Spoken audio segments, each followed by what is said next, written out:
Thank you. All right, so welcome to the OSU Land Steward Program Community Education Series. These are a group of classes that our land steward volunteers dream up and invite guest speakers like Rich to present. And we are extremely fortunate to have such an active volunteer community with a lot of ties in the community so that we can have all these presenters. We are without a land steward education coordinator right now.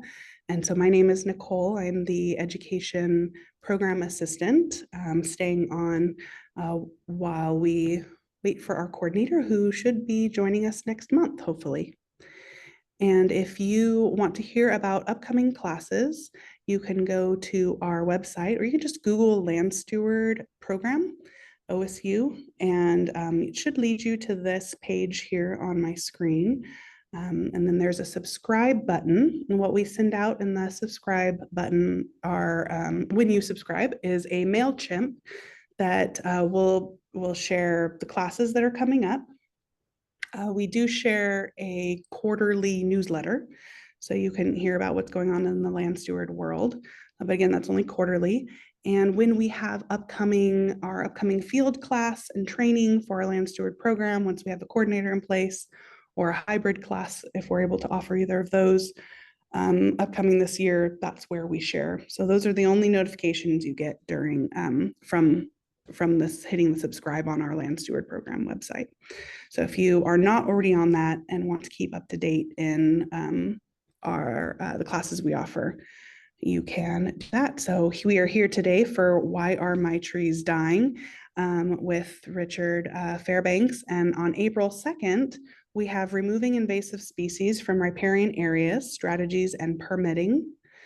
And you can also access both of those by going to the Land Steward website, click the link and register for them. And then you get a access later on to the recording. So why are my trees dying?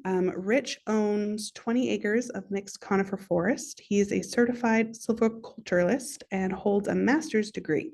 He worked 32 years in the Forest Service and has owned Fairbanks Forest Management LLC since 1990s. And I personally have been on a hike with Rich up to the Lower Table Rock, I believe it was, and my husband and I were just blown away by your knowledge of oaks and your passion for the forest around us. So I am really excited to hear your presentation today and learn a little more about the very complex issue of our massive tree die out in our greater area. So I am going to stop sharing my screen so that Rich can share his screen and get started.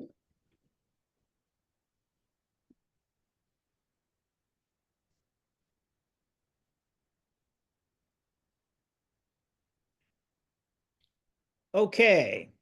Can everybody see that first slide? What's killing my trees? Obviously, you can't really feedback. I'm going to assume you can. And I just want to make sure everybody, oh, good. Thumbs up. Thank you. Thank you. See. And I want to make sure everybody realizes that I'm going to be talking a lot about bugs and crud, as we say, fungi and insects. But because the Douglas fir mortality has been so extreme compared to all the other things that affect trees in Southwest Oregon, I am going to focus on the flathead borer a little bit. And I'm also going to talk a little bit about some practical things you might want to consider if you've got a bunch of mortality on your land. So I have kind of added a fuels component, if you will. And I also want to make sure everybody sees that I have shamelessly plagiarized the work of Josh Bronson and other civil servants would be Don Goheen and Ellen Goheen, the pathologists couple who are famous. and other people, I'm sure. So a lot of these slides are just straight up stolen. And they gave me permission to do it, but I still feel a little guilty. And I just do want to say that I stand on the shoulders of giants. So, because I'm mostly a fuels fire type person as far as my professional bent. But bugs are interesting too. So, pretty much anything in the forest is fascinating, in my opinion. But anyway, so we're going to go through and I guess we're going to hold questions and comments till the end. But if you do that thing where you raise your hand or whatever, I'm sure we can break in if something's important. Okay, so there's a lot of things in Southwest Oregon that kill trees. This is a tough place to be a tree. And especially there's a bunch of Northwest conifers, famous Northwest conifers, that they come this far south and it gets dry enough and hot enough in this part of Oregon to where they are starting to be stressed by various pathogens.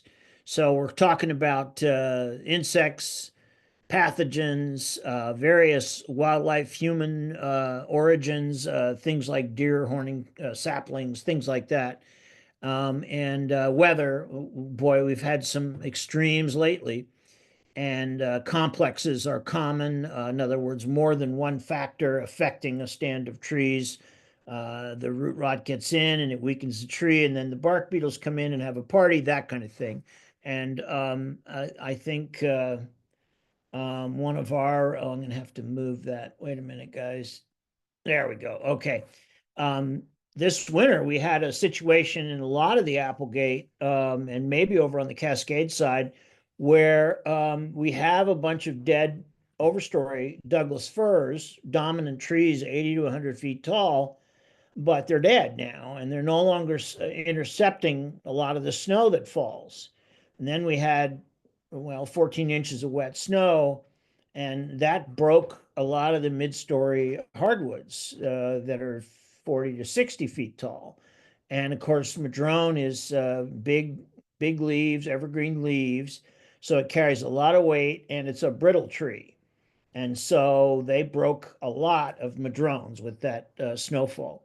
But that combination, and of course, non-native pathogens are often very powerful because there's no resistance the native species. So whether a pathogen is native or non-native makes a big difference.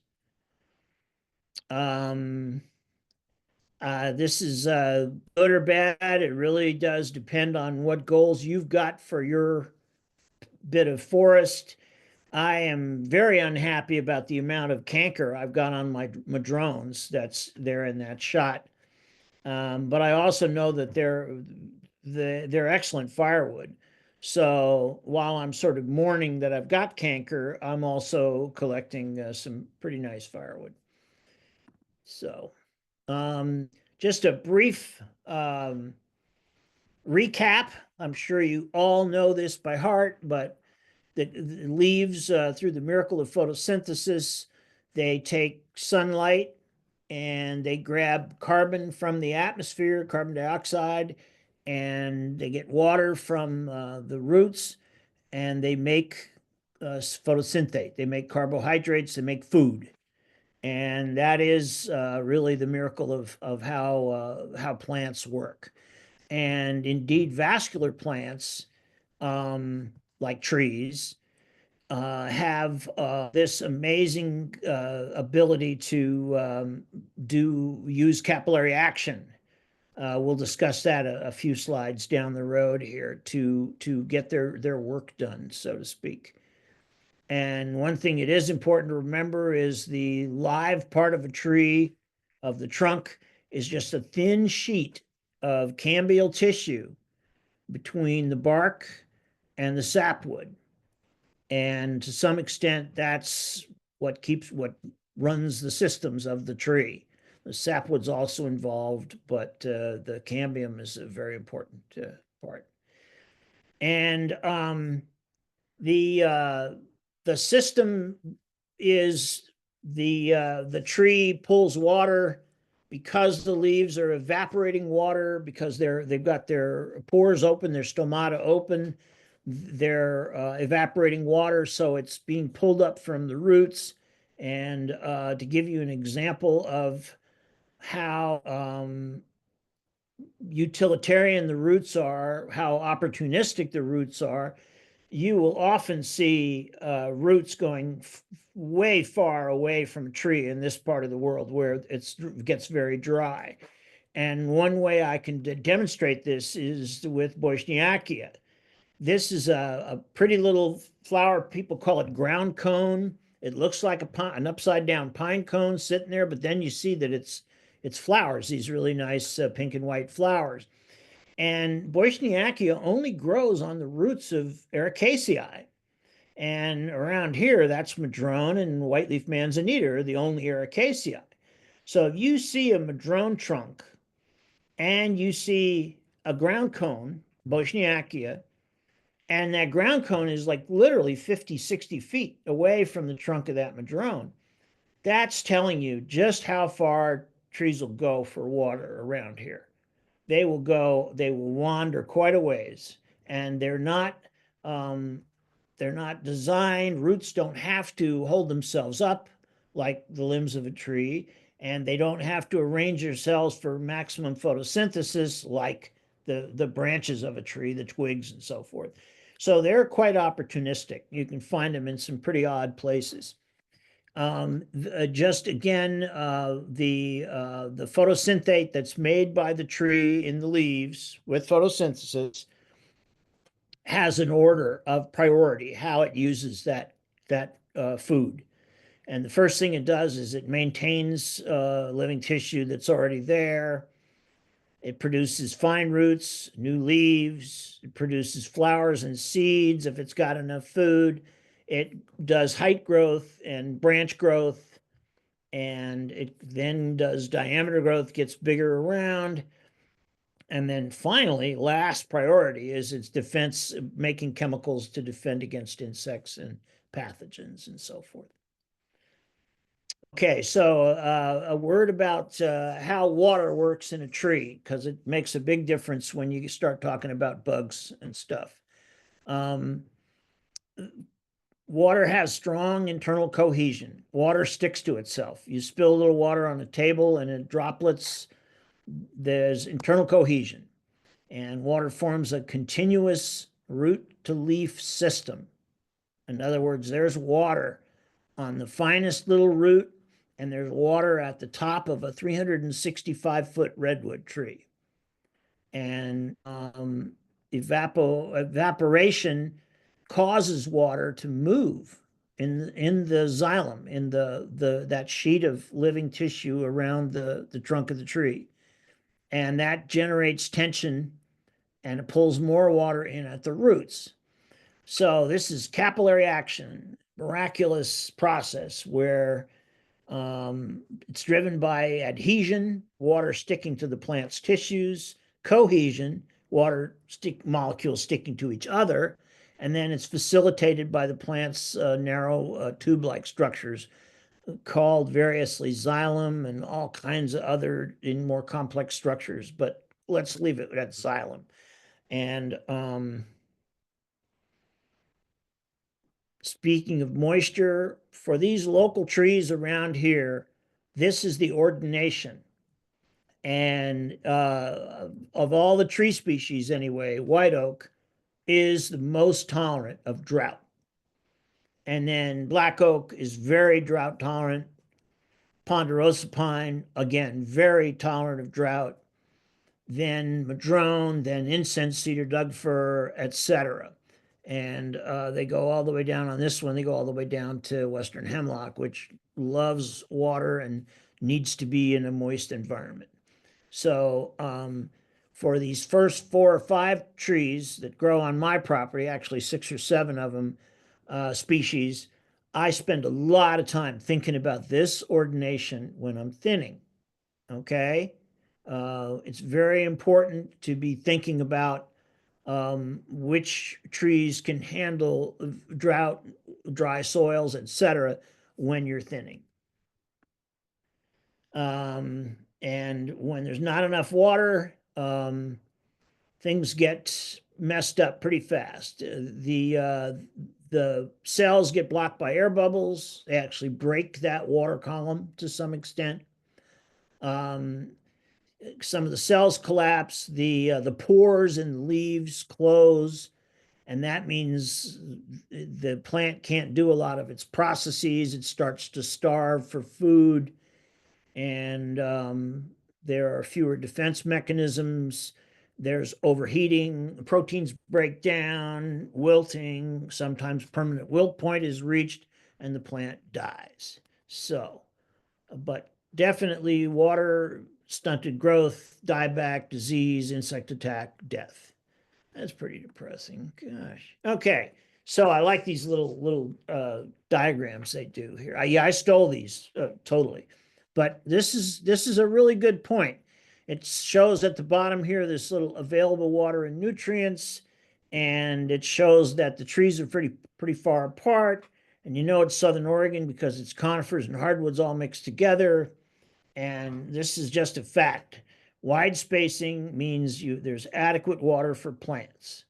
And this is why other things held equal, foresters have a rule of thumb which says diameter is a function of spacing. And it works for old growth trees and it works for carrots. You put in a row of carrots and you forget to thin them out when they come up, you will get 8 gazillion tiny little carrots at the end of the year. You remember to thin them out, you'll get some nice fat carrots, which, by the way, keep very well. Carrots, that is. Anyway, so diameter is a function of spacing. Space is very important to these plants. The indigenous folks figured this out thousands and thousands of years ago, and it's one of the reasons why they did a lot of burning to thin things out. And I have to say that this diagram where the trees are quite crowded, this to me explains most of our forest health problems here in Southwest Oregon. It's just a drought, not enough water, not enough rain, and the most extreme is the brown. And I know you can't read those numbers because I can barely read them. That's 2011, 2012, 2013. That's when it was really bad, but we had fairly severe drought from 2010 to 2016, I think. But anyway, we've had a lot of drought. And what you need to know, though, is that in general, over time, and this is 40 years, this is 1980 to 2020, the precipitation has stayed pretty steady. There's droughts and then there's wet years and stuff like that, but overall, it's pretty steady. That trend line that you see there very slightly curves toward drier. But the temperature, totally different story. This is, again, 40 years of record, 43, and there's a very strong signal, 1 degree Fahrenheit in just 40 years. And let me tell you, again, I worked in fire for a long time, and this has had a spectacular effect on fire behavior. It's made fires much more difficult to deal with, and it's stressed the heck out of trees too. Okay, and what we're calling it is hot drought. We've had a number of years that were declared to be the warmest, driest on record, blah, blah, blah, warmest especially. And that is really what it amounts to, is hot drought. And you got to remember, to a tree, heat is almost the same as drought because it forces the tree to use up a lot of its water reserves, heat. Okay, here we go. Douglas fir, Firmageddon. We've had a tremendous amount of mortality, especially large trees like merchantable size trees, 15 to 30-inch diameter Douglas firs, mature Douglas firs. Indeed, that photo on the right could have been taken on my property. Just a lot of dead trees. And there's the critter, and you're most likely to see it. It has these kind of random trails that the larvae make, and galleries, sorry. And you can see why they call it the flathead borer. It really does have a flattened head, and it really you will find these when you're splitting firewood, still alive. And boy, I'll tell you, I've got a couple of songbirds that just come and hang around when I'm splitting wood because they know they're going to get all these juicy larvae as soon as I leave the area. So, but flathead fur borer, we're gonna, again, I'm assuming many of you have this problem on your property, a whole lot of dead trees, kind of all of a sudden. And if your Doug fir have long streamers of pitch running down the bark on the outside of the tree, that's probably almost surely flathead fir borer, Phaenops drumundii. So I'm going to spend some time on this critter, and it likes well, it likes trees that can't defend themselves, and so that tends to be low elevation, again, drought, um, places that have been invaded by Douglas fir that are really pine oak forest types, south slopes, hot dry slopes, low water availability, such as thin soil over bedrock, that sort of thing. And it's a dead giveaway again if you see a lot of pitch streaming where the insect is attacked on the bole. And you will also often see a stress crop, a whole bunch of Douglas fir cones just before it dies. And by the way, most of those cones are empty. It's just a last desperate move by the tree to reproduce itself. And by the way, these site conditions that I just described are also why bugkill Douglas fir has low value for timber. Dry sites like that tend to have excessive taper because they have to sort of fight it out with hardwoods and brush when they're growing up. They often have sweep, crook, bends in the merchantable bole, canker, and excessive knot size, etc.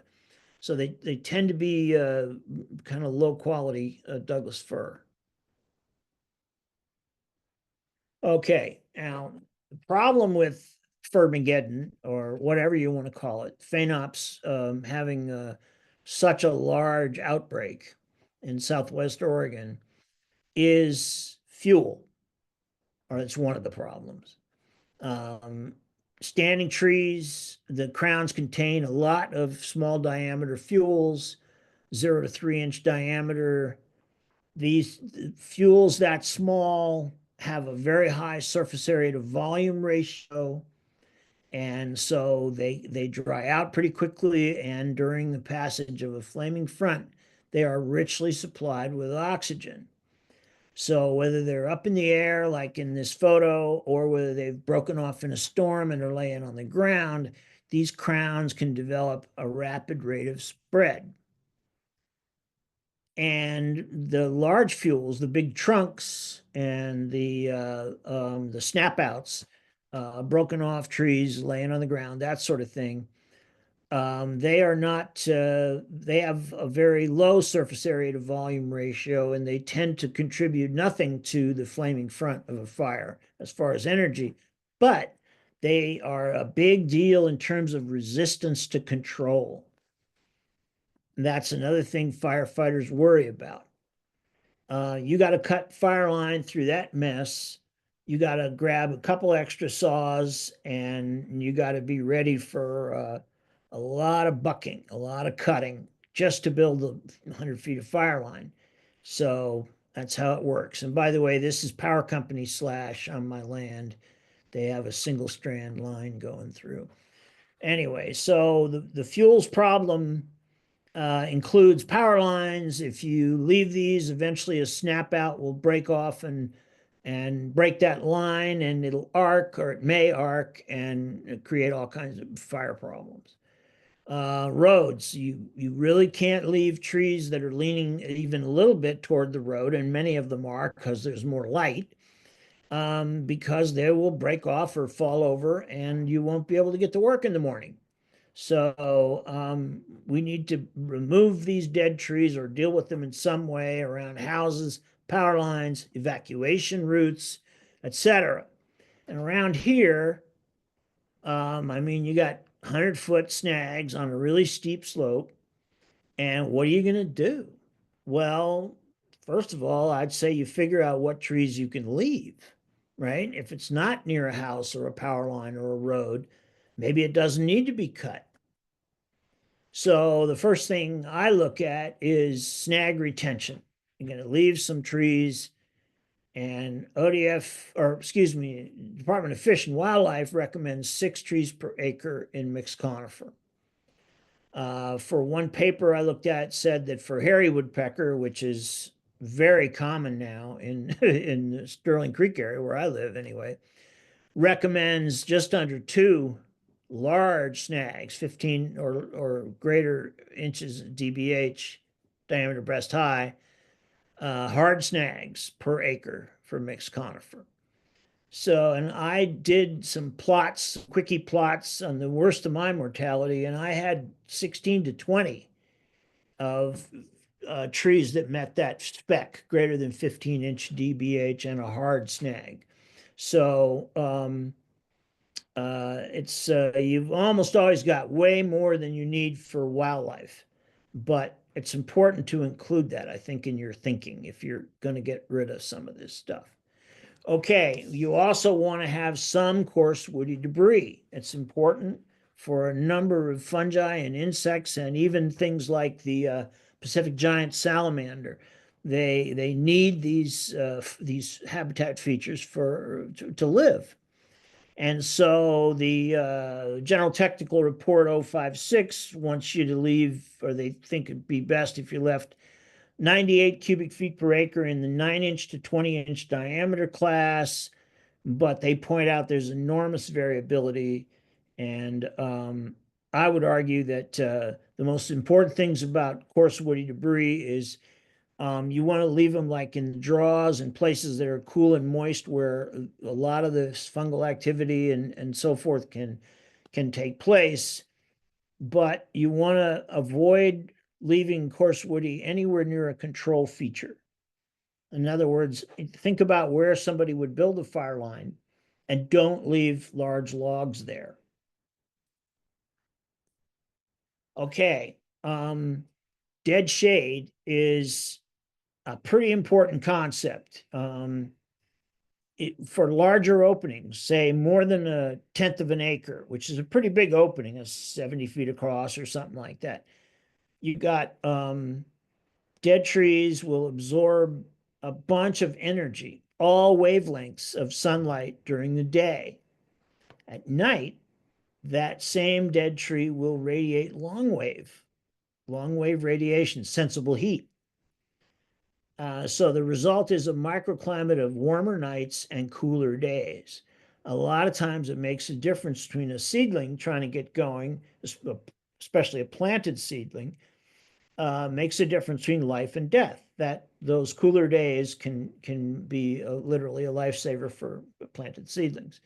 So dead shade is important for that. It's also very important because some of the larger openings created by the fur bark beetle are going to have a bunch of brush come in.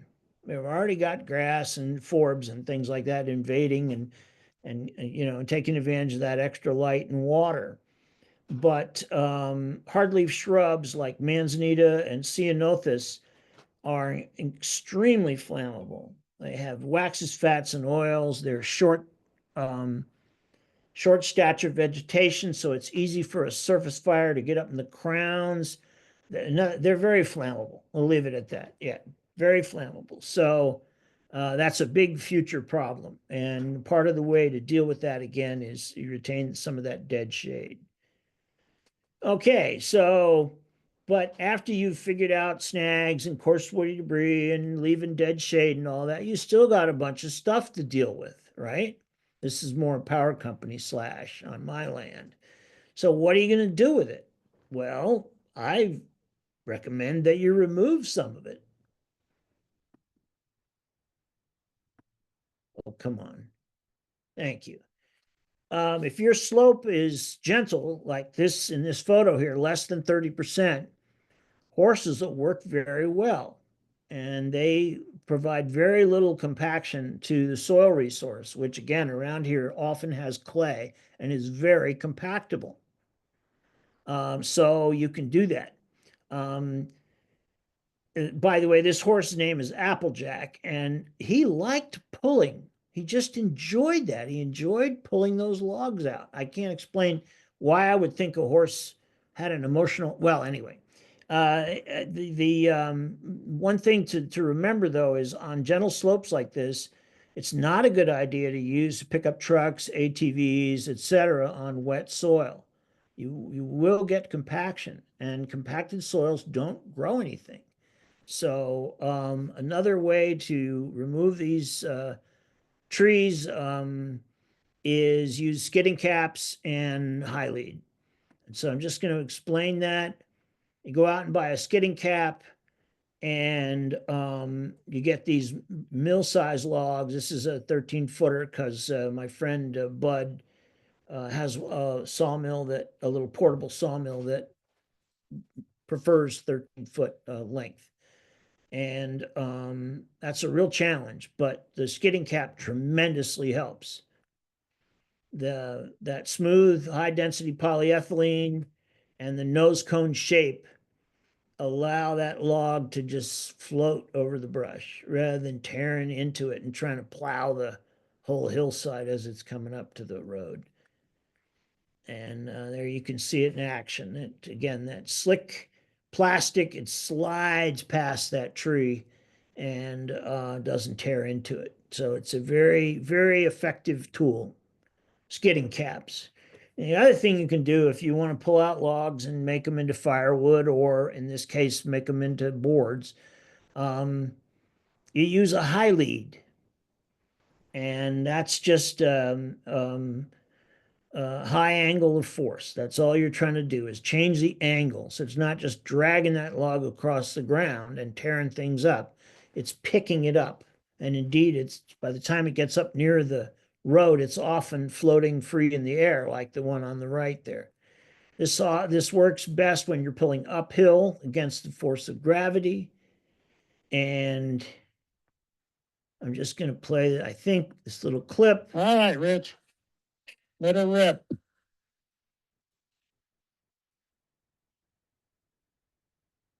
Got a little more. Stop. Yes. Yes, we're right at the bitter end on that. See, here's the problem with it. You have to use mathematics to get the saw log. You see how we had like 6 inches left of cable there to do that little trick we just did. And so I would say if you want to try to convert some of your bug kill to saw logs, it's orders of magnitude harder than doing making it into firewood, just because of the weight of the logs and the likelihood of these two 70-something old men getting crushed to death is way higher when you're dealing with these logs. So I don't really recommend it, but it is one use. And by the way, these, I guess, made really All right, good. Rich. There we go. Made several hundred feet of what Bud described as very nice vertical grain 1-inch boards. And there we are making boards here. And I'm not bragging, I'm just stating a fact from the bug kill that we had that was still good, basically a year and a half or less old, since it died. We were able to donate 43 pickup loads to the Jackson County Fuels Committee. They take rounds like that, unsplit rounds, and are happy to get them. And I try to only haul stuff that's still good, that hasn't got sapwood deterioration and stuff like that. Okay, so that's about 6 slides, something like that, to suggest to you, if you're part of Firmageddon, these are some ways you can deal with it. And remember, the most important part is that 0 to 3 inch limbs and tops. That's the stuff you want to pile and burn for sure. But anyway. Okay, so we'll talk a little bit about some other types of Douglas fir stem and branch mortality. There's several that are just known as drought cankers caused by fungi. And this one on the far right, if you look at that, I have a number of places where they logged in 1970, and there were a lot of Douglas fir trees that were left that suddenly had a lot of sunlight hitting their trunk, their upper trunks, and it just killed the cambium and allowed this I can't remember the name of the canker to get in there and make the tree sick. So anyway, there's lots of opportunistic organisms that kill, especially stem and branch where the bark's thin, and there's a bunch of weevils that just suck the liquid out through the bark, through the thin bark. Madrone has a number of leaf diseases, Mycophlorella in this case, and this is another one. And in cases where it's, it's a specimen tree, it's next to your house, things like that, this is moisture. And if you can rake the leaves and burn them or in some way get rid of them, I guess that helps. Now this is Phytophthora, which is a pretty nasty group of pathogens. And there's sunken cankers, which I have not seen. I think this is more of a like next to your lawn type thing. Happens in, too much water. Madrones evolved in northern Mexico and in a land of summer dry soil. So they're not used to the pathogens that live in warm, wet soil. And basically, if you put in a lawn next to a big 300-year-old madrone, you'll kill it pretty quick. Water mold. So anyway, you just want to avoid watering around madrone at all costs. And this is one that I'm real familiar with. This is Fusicochum, and I don't know how you pronounce Botryosphaera, I guess. But anyway, the 1970 logging on my property was done with ground-based equipment. It looks like a small cat did it, and like he hit every tree, just about. He wounded a lot of trees. And those injuries allowed the fungus to get in, and you get these sort of black areas, long stripes kind of going up the tree. That's Fusicochum and Botryosphaera, madrone canker collectively. That's what I call it. And I don't know, the pathologists don't seem to correct me. So, and here it is on a round. The dead part is this area here. So that's madrone canker. It does a lot of damage. And I've noticed that it seems to be near roads, but again, it's wherever they were skidding logs and banging into the madrone and breaking the limbs and such like. That's where you had a potential problem. Okay, now white pine blister rust. We have white pines here at high elevation. We have both the western white pine at like 4,000, 5,000 feet, and also white bark pine way up high at the top of some of our highest peaks, Preston Peak and so forth. So, and this is a fungus that in the West Coast was brought, we know exactly, it was brought in 1917, a ship with nursery stock from Europe brought it here, and it's done a tremendous amount of damage. The local trees have no resistance to it, or almost none. Sugar pine, I have sugar pine on my property, and I'm pretty sure some of them have been killed by the blister rust. Fortunately, we know that they found out that one in like 10,000 trees had natural resistance to it.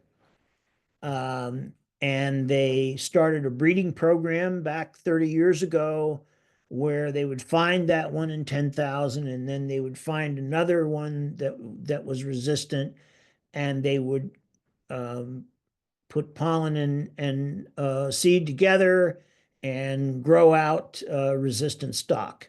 And you can now obtain resistant stock for sugar pine if you've got the right land type for it. So it's also helpful to prune the lower branches because of the way the disease spreads. But the main thing is just this is another benefit of free trade. We're real good at letting diseases in to our forests. Okay, so the mistletoe, true mistletoes, there's two main kinds, the phorandendron kind and the archithobum kind. They're true mistletoes. They are parasitic plants. The phorandendron group grow on oaks and other hardwoods, and they're not really terribly damaging to the tree because they're just taking water. And so the tree can support, you'll see them out there in the wintertime, they'll support many, many mistletoe plants without too much trouble. Occasionally they'll break branches and stuff because of their weight, but that's the phorandendrons, mistletoes. And there's you can see the swelling of the branch and the plant itself, typical phorandendron on, I think that's a white oak. And yeah, water parasites, they call them. They're mildly parasitic as opposed to the archithobum. And if they do get in the main stem, they can lead to breakage because they kind of make weaker wood. Oh yeah, and by the way, taking a pole saw and cutting those all out, no, they'll just grow back. Okay, the dwarf mistletoes, that's Archithobium species. And right there you see one on Archithobium ponderosae on ponderosa pine. And you can see it's right in the bowl, the mistletoe plants. And these take both food and water from the tree, and they also send hormone mimics that confuse the tree. And they seem to have evolved right along with the conifers. And they're just much more deadly, the dwarf mistletoes. And wherever you have multi-storied stands, which we have a lot of in Southern Oregon, you get a bunch of little trees that have a big old overstory tree with mistletoe, and it'll just spread like crazy in those young trees. So yeah, again, there's no point in removing the shoots. It doesn't do any good. They do have a rating system, Hawksworth rating system, like 1 through 6 for different levels of infection. But the main thing you can do about this plant is you plant a different species in the vicinity. If you've got heavy overstory mistletoe, then say Douglas fir, as in these photos, then plant pine underneath them, if indeed it's called for. That's how you get around it, because they are specific to a species. Ponderosa pine, mistletoe will not infect any other tree. So that's how you get around the mistletoes. You plant something else, or you encourage something else in your stand. Okay, I'm going to talk a little bit about, excuse me, root diseases.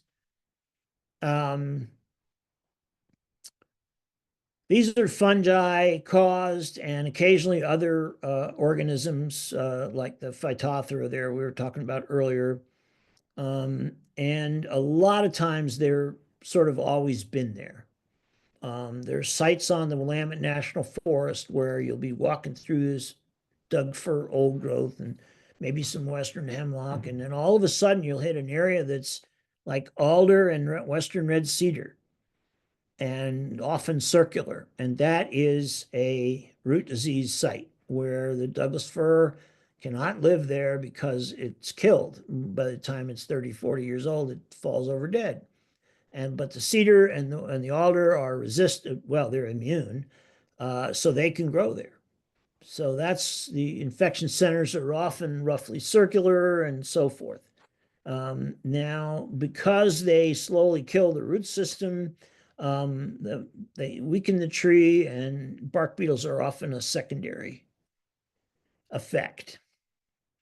Okay, now root diseases, again, the pattern on the landscape, often circular or semicircular. There's very often, if there's been salvage logging, or like in our part of the world, partial cut logging, that often increases the amount of root rot greatly in a stand, because a lot of the trees are wounded above ground where you can see it. They've been hit by equipment. And a lot of times there's invisible damage where the equipment walking over the roots have crushed the root, broken the root, and again allowed the spores to infect the tree. And you can usually tell when you're in a root rot pocket. You get yellowish foliage. The tree can't make food to stay green. It can't do the photosynthesis. Again, the stress cone crop, and you'll see basal pitch weeping, like right near the ground, you'll see pitch coming out, resinosis, as they call it. And we do have one that's pretty common in our part of the world called red ring rot, Phalinus pini. And I'm sorry I did not take a picture. I got conchs, the fruiting bodies of this one on my property, again, where they skidded logs and banged the trees up. But red ring rot, Phalinus pini, you can look that one up. And laminated root rot, another Phalinus. They're really like Douglas fir and true fir, white fir, that kind of thing. We don't have that much mountain hemlock, but they are also highly susceptible. And again, there's trees that are immune, so you can replant these. If you know what they are, you can identify it and get with the pathologist, make sure that's what it is, and you can plant something that's immune, because there are a lot of species that are immune. Now, these armillarias, these are real tree killers, and when you excavate them, which means you chop the bark away with a Pulaski, it looks exactly like white semi-gloss latex paint has covered the wood surface of that trunk. It's just the damnedest thing. It's white semi-gloss latex paint. That's what all I can tell you. And if you ever chop some away and see it, you will say, "Yep, he was right." Anyway, you can prevent a lot of this. Again, don't use heavy equipment around tree roots.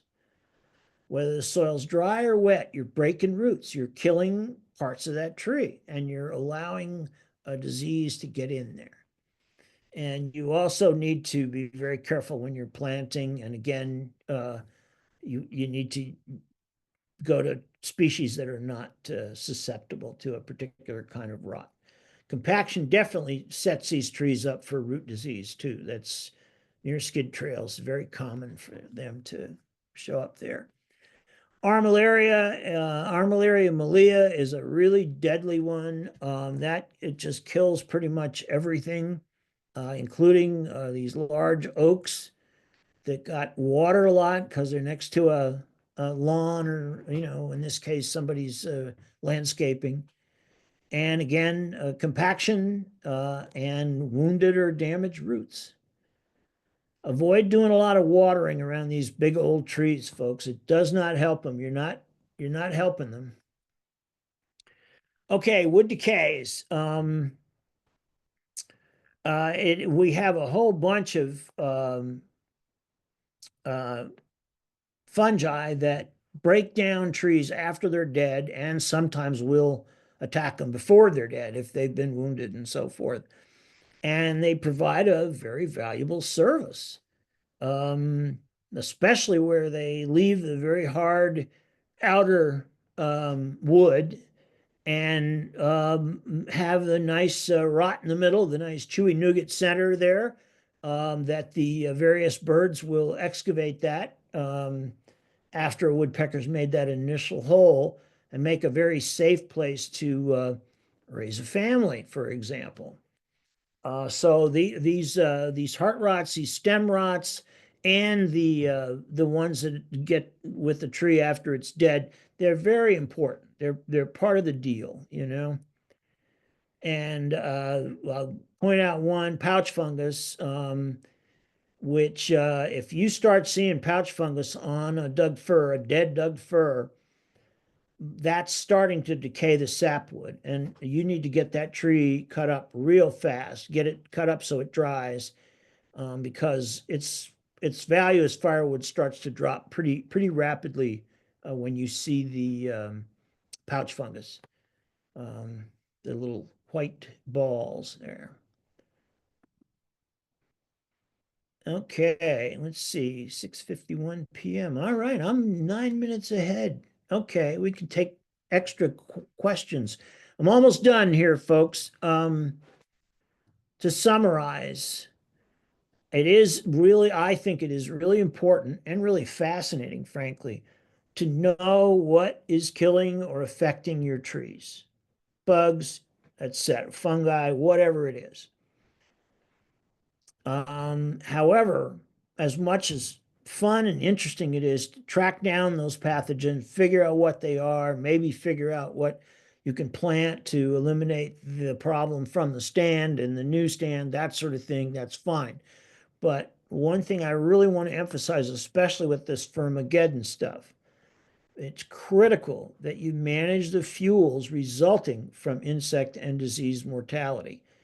Whether it's along a road, as in this photo, or near your house, or near a power line, or near your neighbor's evacuation route, whatever, you need to get that 0 to 3 inch material, the crown stuff, not the trunk. The trunk can stay. If it's good firewood, I'd say go ahead and use it. But the important part is those crowns. You got to get those cut up and burned or chipped or something. That 0 to 3 inch fuel is too much for these sites where it's happening.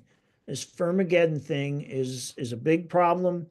And as I say, 5, 8, maybe 10 years down the road, the larger openings are going to fill up with hard-leafed brush that have chemicals in their leaves that are, well, wax, fats, and oils. There are a bunch of hydrocarbons. They're chemically similar to gasoline. They burn really well. So again, there's lots of reasons to deal with the fuels, the 0 to 3 inch material. All right, and that's a fungus I found on an oak tree on my property. I went and keyed it out and figured out what it was, and now I've forgotten what it's called, but it's very pretty. And it feels like fur. For all the world, it feels like a dog's fur. Anyway, it's a fungus. Okay, that's it. Wonderful. Thank you, Rich. And if you click end share. Oh, share. Oh, there it is. And then click which one after I hit share.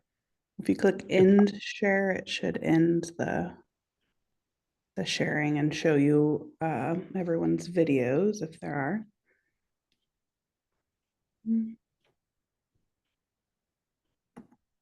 Okay. All right. What else do I need to do? Is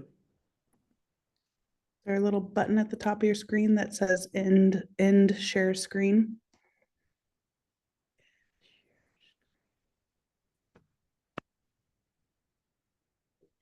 I'm sorry, I'm not seeing it. That's okay. I'll come check it out. Bless you. Recording? No, you don't mean that.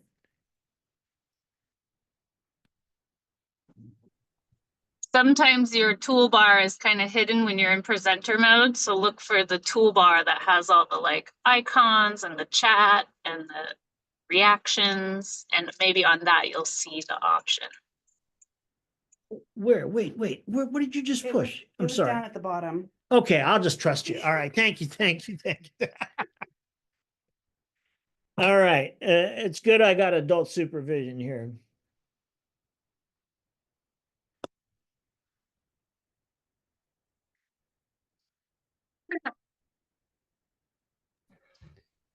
All right. Okay. We do Q&A now, right? Yeah, we had lots of great chats. Folks capturing in here. Let's see, I'm going to go all the way back to the beginning. Is canker a generalist or species or genus specific? For instance, pruning my apples today, I see a lot of what I think is canker. What of my forest native trees might be at risk to this, or is it not relevant to the forest trees? Okay, I think what's going on is most canker is sun scald. It starts out as sun scald. At least on my Doug firs, they're all on the south and west side of the tree, and they're all the result of thinning in 1970 that opened up the upper part of the tree, the thin bark part of the tree, to this heat, this sun. So it's, in other words, it's a mechanical injury or a heat injury that's then followed by a fungus.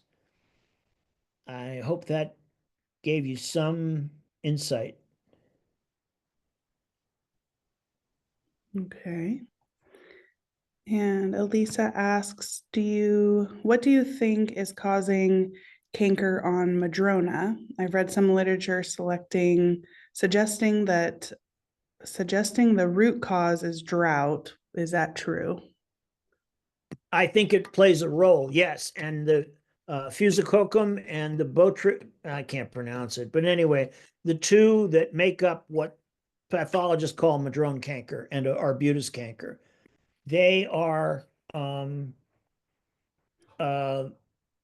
I think, opportunists. They like a wound to get in, but again, drought lets every critter out there have a crack at trees because it's a big part of the tree's defense system. Not only sap, just drowning bark beetles, for example, but the chemicals that trees use to push out these critters, they can make less of them when there's drought.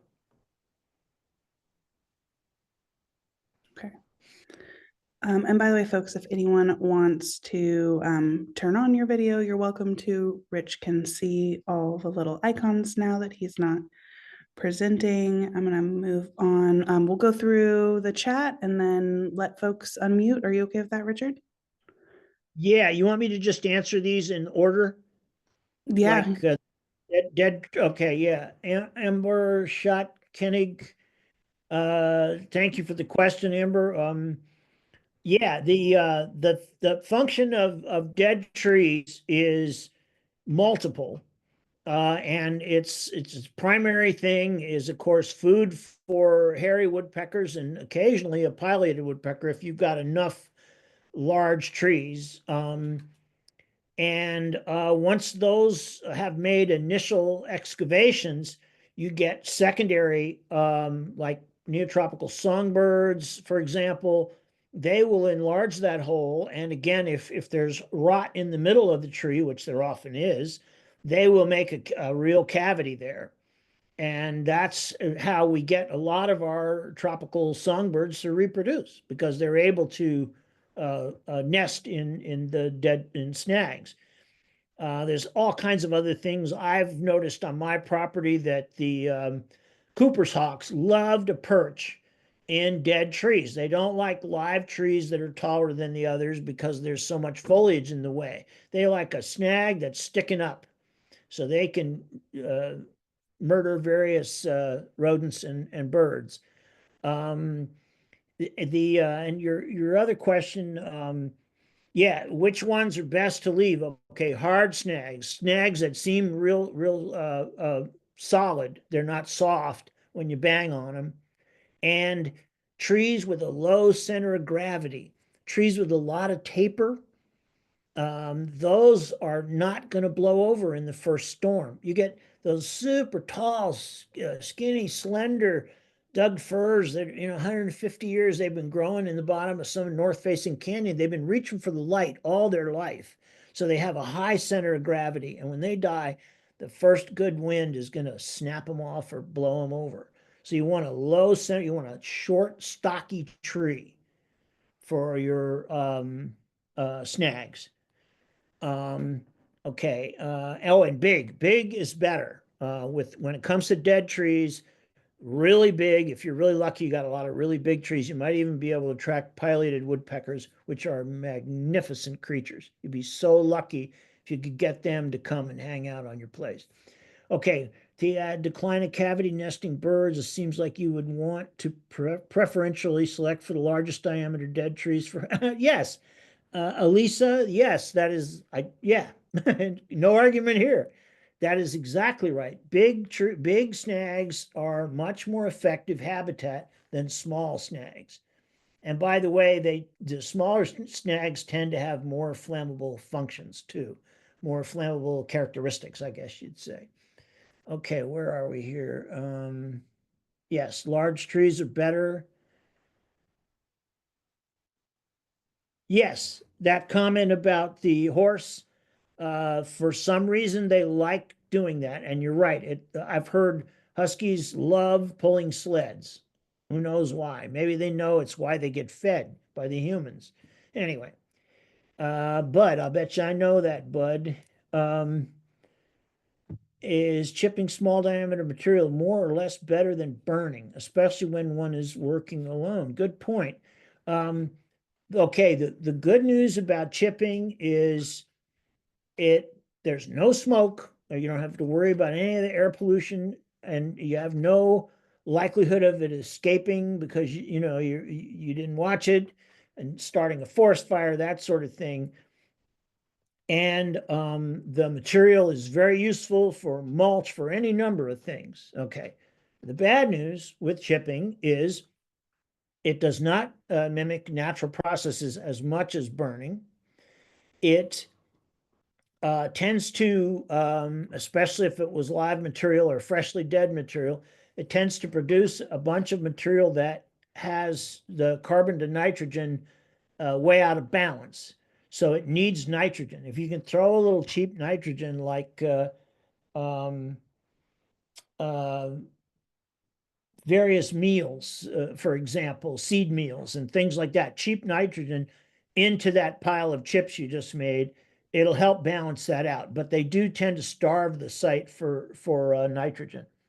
And then the other thing, oh yeah, the chippers are incredibly loud. So we're really good ear protection. I've worked around this stuff most of my adult life, worked in forestry, and chippers are loud machines. Anyway, so chipping, yeah, it's got it good and bad. Which species of Phytophthora is most common in Southern Oregon? I don't know. I know on the west side, the Port Orford root disease is a Phytophthora, Phytophthora lateralis, I believe. So I guess I'd have to say in Southern Oregon, Phytophthora lateralis would be the most common. But over here, I don't know where we're out of the range of Port Orford cedar. I just don't know. So there you go. Oh, Nicole Smith. These are all great questions. Oh, okay. All right. And then let me just, is there more down below? Yes, there is. Okay. Yeah, that's true. The berries of oak mistletoe are beneficial to bluebirds and many other species, I'm told. Also, the great purple hair streak. Oh, cool. Uses mistletoe for its larval host. I did not know that. Excellent. Thank you. Thank you. That was a statement, not a question. And yeah.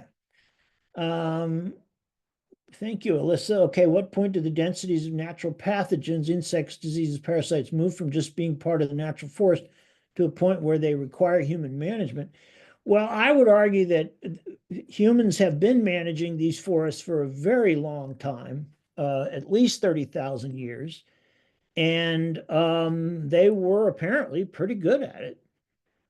We've just got right now, we don't really, I think, understand very well what's going on, number one. Number two, it really is 2 degrees warmer. I've looked at the data pretty hard, and it really is 2 degrees warmer. And that has just knocked a whole bunch of species into peril. They're not getting enough water, it's too hot, et cetera. So I think we're kind of at the point where we can't say, well, just leave it alone because it's 2 degrees warmer. We have not, by definition, we have molested the forest in the sense that it's now going to have to adapt to a completely different temperature regime. So it's a problem. Okay. Oh, cool. Somebody knows that last slide, that stuff I found on one of my oak trees. It's called Santa Claus fungus. Now, Bud, oh, that's Bud Liberatory. Thank you, Bud. Thank you. Oh, I didn't know this, a very edible fungus, a hericium, and it's also called bear's head, which makes a lot of sense. Bear's head, yeah, okay. Lion's mane can be had for a high price at grocery stores. Are you saying, Alyssa? Well, I'll just keep going. That's fascinating what these people know. Richard Fairbanks, this was an excellent, very useful presentation. Thanks so much. Oh, cool. Lions, bears, Santa Claus. Oh my. Yeah, exactly. Damn. I often learn more than I present. Okay, can you please talk about the role of broadcast burning in disease management? Can it help with the insect? Yes. Okay. I would give you an emphatic yes to the question, can it help with insect infestations like bark beetle? I don't know specifics of the light brown apple moth in oaks. I am reliably informed by the cultural director of the Siletz Grand Ronde that burning in oak stands in the Willamette Valley, white oak, Oregon white oak, was definitely done to prevent one, I can't remember the name of it, but it bores into the white oak acorns and eats them, and makes them no good. And they found that burning that that understory, which is almost always snowberry, and if they burn that off, not only does it make it easier to collect, but they discovered that it also interrupts the life cycle of that bug that's basically stealing their acorns from them. So there's examples like that from people just have learned this stuff over thousands of years. I also want to point out on my property that where I have underburned, and I've done quite a bit of underburning, it's tilting the species composition toward what appear to be more heat and drought tolerant species. So it's kind of a long-term thing, but I would argue it's incredibly important. And of course, underburning eliminates a whole bunch of 0 to 3 inch fuel, surface and ladder fuels, which is very important. Whew. Okay. I have a question for you, Rich. Is sudden oak death common in our area? I haven't heard it talked about for a while. Yes, it's in Southwest Oregon. It's confined to a quarantine area over on the coast. Curry and part of Josephine, and no, I think it's just Curry and part of Josephine have a quarantine area. There is sudden oak death there, and it is killing a lot of trees. The good news is it does not affect white oak, black oak, or I think canyon live oak, which are the 3 main oaks we have here on the east side of the Siskiyous and over in the Cascades. So it doesn't have a lot of host opportunities over here. It's more, it really likes tan oak for some reason. And it does not like redwood, which of course we have redwoods extending up into southern Oregon, and we're going to get more with the way temperatures are. And it doesn't like them either, but it is hell on wheels for tan oak. I've been to presentations in California where there's whole drainages, all the tan oak's dead. And of course, tan oak falls over real fast, it rots real fast. And so you have these huge jack straws of dead tan oak. Really, really nasty fuel complexes. So anyway. I was reflecting on a conversation I had had with Dawn about replacing some of our dying, Douglas firs, and looking at some of the OSU research, how incense cedars are a lot more drought resistant. And I was taking note of a lot of the species you were mentioning that doesn't affect the cedars. Might one draw conclusions that they're being less affected by the drought and some of these diseases, they might be good trees to encourage on our properties if we're managing some of our stands? Yes. In fact, I have a lot of understory incense cedar that was there naturally, little sapling pole-sized cedars. And the Doug fir dying has made them just, start growing much faster. They went from being kind of flat top to being pointy top. They're growing real fast because they got all that extra light and some extra water. And they're a great species for a lot of things. They're not only the world's best kindling, if you ask me. Of course, you got to wait a couple hundred years to get good kindling. Yeah, but they're commercially available. You can get good site tuned incense cedar seedlings pretty much everywhere. You can buy 500 of them for forestry seedlings. I would highly recommend them for a lot of places. They will do just fine. Yeah. So, and they're quite fire resistant. I underburn, and once they get about as big around as your arm, they start to just a foot and a half flame length just doesn't bother them at all. So, a lot of advantages to incense cedar. Yeah. Resilient tree. I see Amber has her hands up. Yeah, hi. I had a follow-up question because someone had mentioned like they were pruning, in their apple orchard, and then you see something. And I don't know what you recommend, but I talked with like a landscape professional that used to say like bleach isn't going to cut it. Like if you're just spraying your pruners, you have to use fire to really like clean your tools in between different types of cutting, or if you're cutting out disease. And I don't know what your thoughts are about that, but just wondering if you have some tips and tricks. Yeah, thank you. That's a really good question. Now this is not orchard pruning. I used to have a little 8-tree orchard, and it's incredible how much work it takes to make one goddamn plum. Oh, excuse me. But anyway, but for forestry trees, I never live prune. I do a lot of dead pruning, cutting the how Doug fir hangs onto its dead limbs for decades, right? I do a lot of dead pruning. I have a pruner that goes up like 16 feet if you extend it all the way. But whenever I see pruning cuts, live limbs on conifers, I see midges and various other insects that are attracted to that smell, that pitch. So I'm just sure it's dangerous. And indeed, Don Goheen, the pathologist who retired down here a couple of years ago, he has admonished me to just never live prune conifers. I hope that helps. Would you have any advice if you have to, say the fire district is encouraging you to limb up some that are nearby the roadway?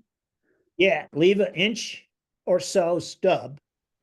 Yeah, and don't ever cut into the bark, or even when it's dead pruning, you don't want to cut totally flush. You want to leave a tiny bit, because there's a ring of meristematic tissue around that dead branch, and it's ready to produce a new branch in some species. And so if you cut into it, that's not good. And I would say, yeah, leave a stub and let it bleed some pitch, because that's how it seals up the wound. And just hope for the best. Yeah, but leave a stub. Yeah, and it'll slowly shut down the circulatory system to that branch. It says, oh, it's dead now, and it'll shut it down, and then you can cut off that little stub. years later. And it'll make a nice, nice aesthetic. Great, thank you. Are there any other questions from folks?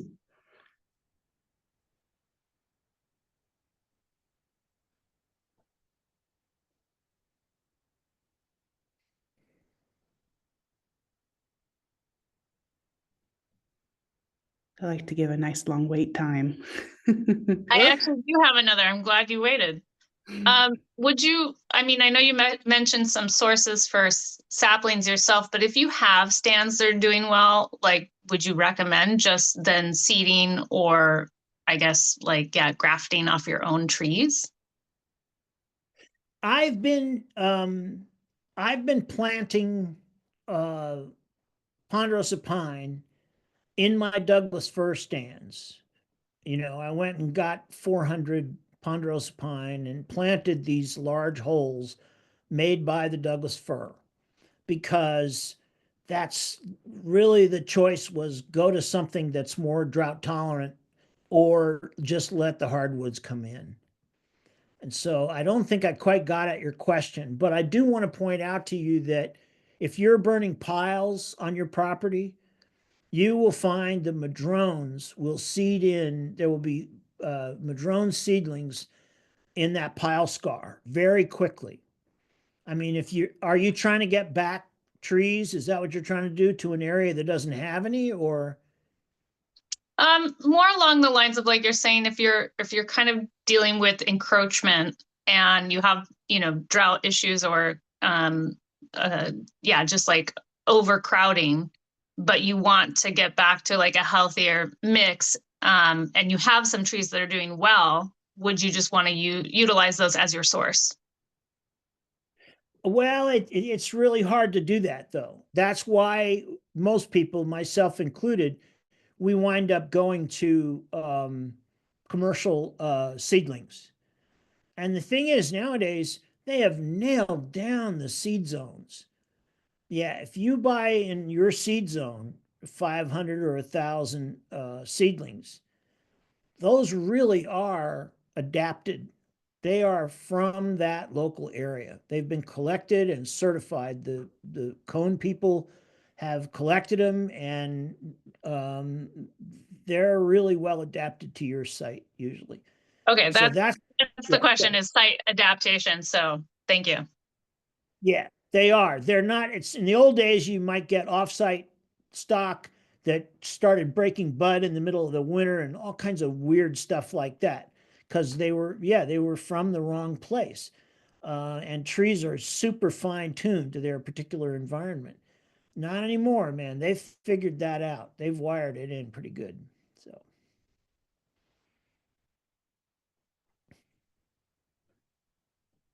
I see. Sorry.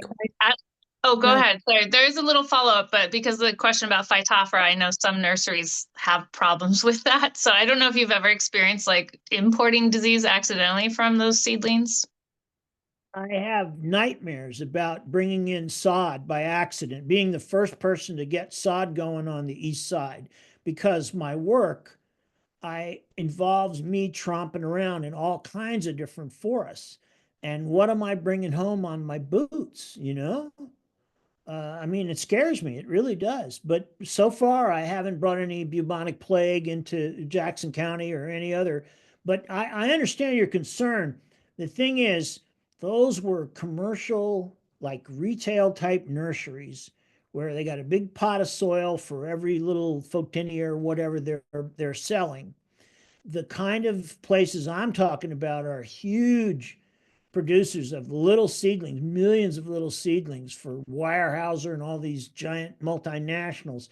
And if there was even a hint that they had Phytophthora or any of the other, you know, white pine blister rust, anything like that, I think they'd be out of business in no time. I mean, they've really got to toe the line as far as sanitation. You see what I'm saying? Yeah.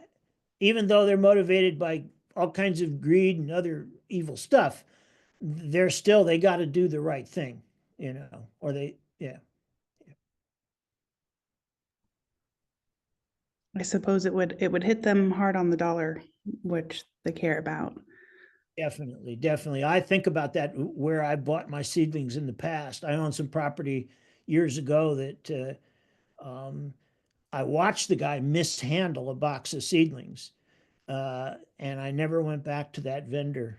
And I never, in all the places that I was said, hey, I recommend you, replant this 12 by 12, blah, blah, blah, cedar or whatever. But don't go to Jones, because Jones dropped a box of seedlings in the back of my pickup. People are that bad about mishandling and misappropriating natural sources. So, I see a lot of thank yous from everyone in the chat. Bud says you're the man. all And right. Elisa responding to kind of like the pruning conversation. It seems that winter dormant pruning would be better than pruning during the active growth period. Yes, definitely. If you have to green prune, if you have to prune a live branch, do it when the tree is completely asleep. And that's, they go into dormancy like conifers, generally like November, they're starting to close down. December, January, February, that's a really good time to prune if you have to prune or do any kind of cutting. The tree will have time to deal with it. Probably Yes, not the active. ideal to do. Probably not ideal to do right now, but for some of us that have got our home assessments, we might need to help prepare for wildfire season. Yeah, good point. Good point. Yeah, and whoever, yeah, Alyssa, you're absolutely right. If you're planting, fall is the best time. Because the plant will grow some roots late fall, early spring. It will, while it's just sitting there, it doesn't look like it's doing anything. It will be, and it will be getting set up with fungal hyphae. It'll be making partnerships with the fungi in the soil, and they really do that. They really do set up agreements with fungi. I don't think they have like any like little documents they exchange or anything, but you know what I mean.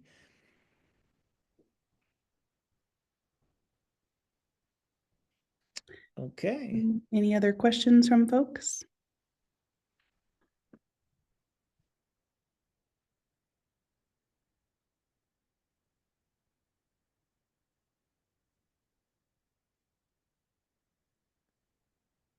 Yeah, okay.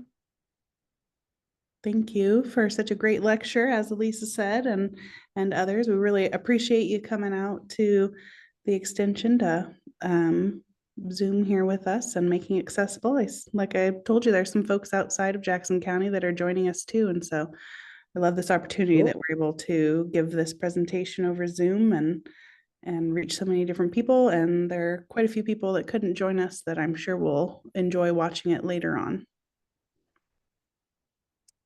All right. All right. Thank you. Thank you. All right. Good night, everybody. All right. Thank you, folks.